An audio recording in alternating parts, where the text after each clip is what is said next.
గ్రామంలో వెంపటాపు సత్యం, ఆదిపట్ల కైలాసం వర్ధంతి సందర్భంగా కురుపాం ఎమ్మెల్యే జగదీశ్వరి వారి విగ్రహాలకు పూలమాలలు వేసి ఘన నివాళులు అర్పించారు. అనంతరం ఎమ్మెల్యే మాట్లాడుతూ శ్రీకాకుళం గిరిజన రైతాంగ సాయుధ పోరాటంలో ప్రధాన భూమిక పోషించిన వెంపటాపు సత్యం, ఆదిపట్ల కైలాసం ఆనాడు గిరిజన హక్కుల కోసం పోరాడిన మహనీయులని, గిరిజనులు వారి పోరాటాలను మరవలేరని, చిరస్థాయిగా గిరిజన మనసులో ఉంటారని, అలాంటి వారిని ఎప్పుడూ వారి త్యాగాలను స్మరించుకోవాల్సిన అవసరం ఉందని అన్నారు.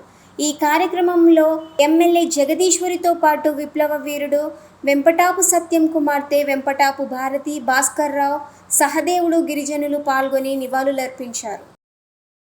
Thank you for watching. For more updates, like, share and subscribe. Thank you. ఫైనల్గా గంట సింబల్ని కొట్టడం మర్చిపోకండి.